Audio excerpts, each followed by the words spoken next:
লাশ উদ্ধার হয়েছে।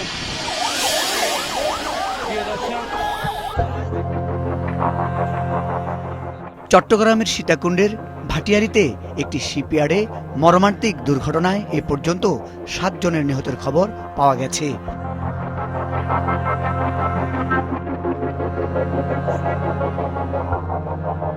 স্ক্র্যাপ জাহাজের একটি ট্যাঙ্ক থেকে মারাত্মক বিষাক্ত গ্যাস লিকেজ বা নির্গমনের ফলে এই হতাহতের ঘটনা ঘটতে পারে বলে প্রাথমিকভাবে ধারণা করছে ফায়ার সার্ভিস কর্তৃপক্ষ।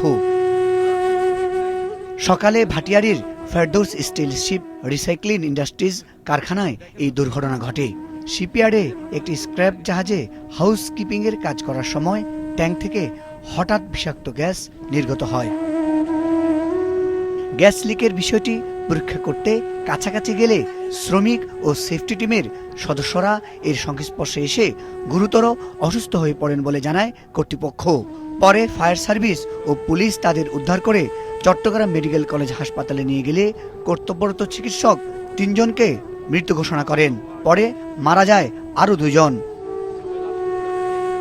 ভয়াবহ গ্যাস লিকেজের দুর্ঘটনার পর হৃদয় বিদারক দৃশ্যের অবতারণা হয়। প্রত্যক্ষদর্শীরা জানান সেই মুহূর্তের কথা। 2 ভাই একসাথে মারা গেছে ভাই। আমিও কঠিন শাস্তি চাই, বিচার চাই। 8:30টার দিকের ঘটনা, এটা লুকাই রাখছে, কাউকে প্রকাশ করে নাই। তাহলে যে আড়াই ঘন্টা ওরা কোনো পদক্ষেপ নেই নাই, না কোনো ফায়ার সার্ভিস আনছে, না এলাকাবাসীর সহযোগিতা নিছে, না প্রশাসনের সহযোগিতা ছিল। পুরাতন শিপ ব্রেকার এটাকে ফ্রি করে সাধারণত কাটতে হয়। ওরা শ্রমিকরা যখন কাটতেছিল তখন এখানে আপনার ক্লোরিন গ্যাস অথবা কার্বন মনোঅক্সাইড গ্যাস, যেটা আপনার অত্যন্ত মারাত্মক বিষাক্ত গ্যাস, ওরা যখন এটা কাটতেছিল তখন এই গ্যাস আক্রান্ত হয়ে এই দুর্ঘটনা ঘটছে।